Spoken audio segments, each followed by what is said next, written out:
ദൈവത്തിന് മഹത്വം ഉണ്ടാകട്ടെ. തിരുവെഴുത്തിലെ എല്ലാ വചനങ്ങളും നമ്മുടെ ഓരോരുത്തരുടെയും ആത്മീക പ്രയോജനത്തിനു വേണ്ടി എഴുതിയിരിക്കുന്നതാണ്. നമ്മുടെ ബുദ്ധി ഉപദേശത്തിനും നമ്മുടെ ജീവിതത്തിൽ ആവശ്യമുള്ള തിരുത്തലുകൾക്കും ഒക്കെ പ്രയോജനപ്പെടേണ്ടതിനാണ് തിരുവെഴുത്തുകൾ നമുക്ക് നൽകിയിരിക്കുന്നത്. ഈ ലോകം ഭക്തന്മാർക്ക് യോഗ്യം അല്ലാത്ത നിലയിലേക്ക് തീരുകയാണ്. ലോകം അവർക്ക് യോഗ്യം അല്ലായിരുന്നു എന്ന് രേഖപ്പെടുത്തിയിട്ടുണ്ട്.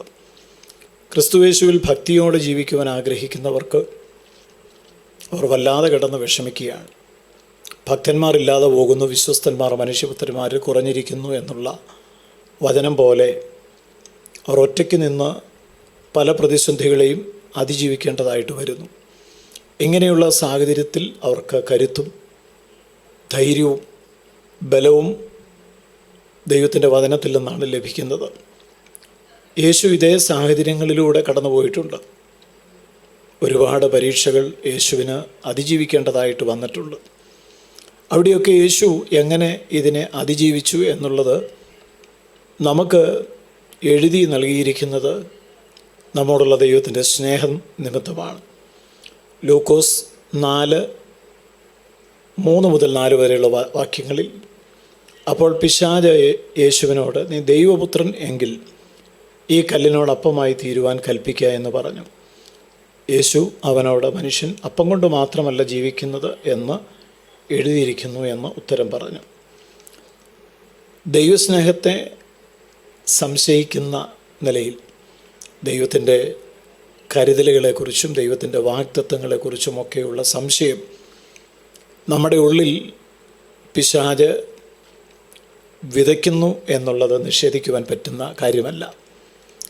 ദൈവസ്നേഹത്തെ നാം സംശയിച്ച് തുടങ്ങുമ്പോൾ ദൈവത്തോടുള്ള അടുപ്പം കുറയും എന്ന് പിശാചിനറിയാം. ഇത് വാസ്തവത്തിൽ യേശു നേരിട്ട പരീക്ഷയുമായി ബന്ധപ്പെടുത്തി നാം ചിന്തിക്കുക. നീ ദൈവപുത്രൻ എങ്കിൽ എന്ന ആ പദം നാം ശ്രദ്ധിക്കണം. പിശാച് യേശുവിൻ്റെ ആ ഐഡൻറ്റിറ്റിയിൽ സംശയമുണ്ടാക്കുവാൻ ശ്രമിക്കുന്നു. നീ ദൈവപുത്രനാണോ? യേശുവിനെ നന്നായിട്ടറിയാം താൻ ദൈവത്തിൻ്റെ പുത്രനാകുന്നുവെന്ന്. ഇത് നമ്മുടെ ജീവിതത്തിലും ഉണ്ട്. നീ രക്ഷിക്കപ്പെട്ടവനാണോ? നീ വീണ്ടും ജനിച്ചവനാണോ? നിൻ്റെ പ്രാർത്ഥന ദൈവം കേൾക്കുമോ? ദൈവം നിന്നെ സ്നേഹിക്കുന്നുണ്ടോ? ദൈവം എന്തുകൊണ്ടാണ് നിൻ്റെ ജീവിതത്തിൽ ഇതൊക്കെ അനുവദിക്കുന്നത്?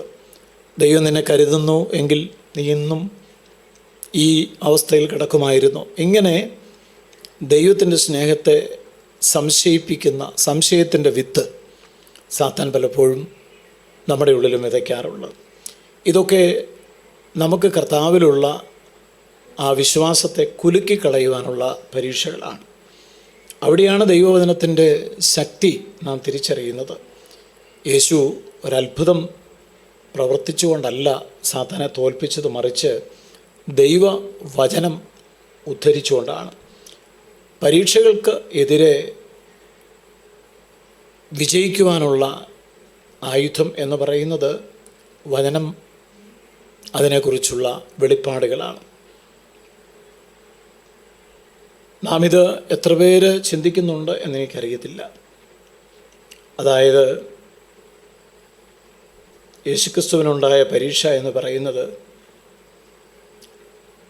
അവൻ്റെ വിളിയെക്കുറിച്ച്, അധികാരത്തെക്കുറിച്ച് സംശയം ഉളവാക്കുക എന്നത് മാത്രമല്ല. നാം പലപ്പോഴും ജീവിതം എന്ന് വിചാരിച്ചിരിക്കുന്നത് പണമുണ്ടാക്കുക, നല്ല ഭക്ഷണം കഴിക്കുക, ജീവിതത്തിൻ്റെ അടിസ്ഥാന സൗകര്യങ്ങൾ വർദ്ധിപ്പിക്കുക, ഇതൊക്കെയാണെന്ന് കരുതുന്നു. എന്നാൽ യഥാർത്ഥ ജീവിതം ദൈവവുമായുള്ള ബന്ധത്തിൻ്റെ അടിസ്ഥാനത്തിലാണ് വിലയിരുത്തപ്പെടുന്നത്. ഈ പരീക്ഷയാണ് ഇവിടെ യേശുവിൻ്റെ ജീവിതത്തിൽ യേശു നേരിട്ടത്. ശാരീരിക ആവശ്യങ്ങൾ വന്നാൽ നാം ദൈവത്തെ മറക്കാൻ പാടില്ല.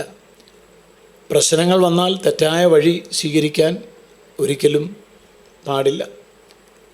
സംശയങ്ങൾ വന്നാൽ നാം വിശ്വാസത്തിൽ ഉറച്ചു നിൽക്കേണ്ടതാണ്.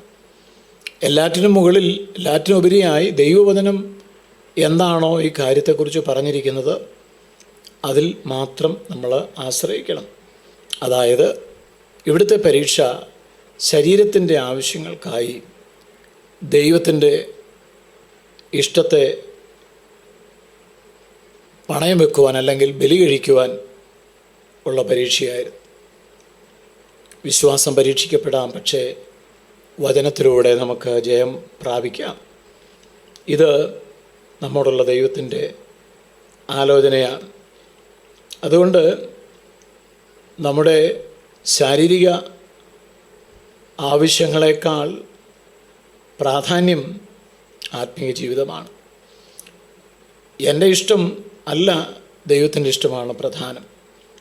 എൻ്റെ ആവശ്യങ്ങളല്ല, എൻ്റെ ശക്തിയും എൻ്റെ കഴിവും ഉപയോഗിച്ച് എൻ്റെ ആവശ്യങ്ങൾ നിറവേറ്റുക എന്നുള്ളതല്ല.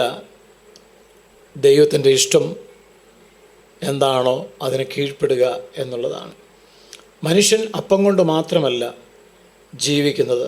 ഇതിൻ്റെ അർത്ഥം മനുഷ്യൻ്റെ യഥാർത്ഥ ജീവൻ അവൻ്റെ ഭൗതിക ചുറ്റുപാടുകളെ ആശ്രയിച്ചല്ല, മറിച്ച് ദൈവ വചനത്തിൽ ഉള്ള അവൻ്റെ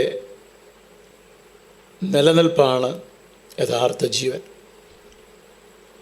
നാം പലപ്പോഴും ചിന്തിക്കുന്നത് ജീവിതം എന്ന് പറയുന്നത് പണം, ഭക്ഷണം, സൗകര്യം ഇതൊക്കെയാണെന്നാണ്. എന്നാൽ മനുഷ്യൻ അപ്പം കൊണ്ട് മാത്രമല്ല, ദൈവത്തിൻ്റെ വായിൽ നിന്ന് വരുന്ന വചനം കൊണ്ടും ജീവിക്കുന്നു എന്ന് പിശാചിനോട് പറഞ്ഞുകൊണ്ട് പരീക്ഷയെ യേശു ജയിക്കുകയാണ്. നമുക്ക് പരീക്ഷകളെ ജയിപ്പാൻ കർത്താവിൻ്റെ മാതൃക പിൻപറ്റാം. സ്വർഗീയപിതാവേ, പരീക്ഷയിൽ അകപ്പെടാതിരിപ്പാൻ, പരീക്ഷിക്കപ്പെടുമ്പോൾ ദൈവവചനത്താൽ അതിനെ ജയിപ്പാൻ എല്ലാവർക്കും കൃപ നൽകണമേ. ക്രിസ്തുയേശുവിൻ നാമത്തിൽ ആമേൻ.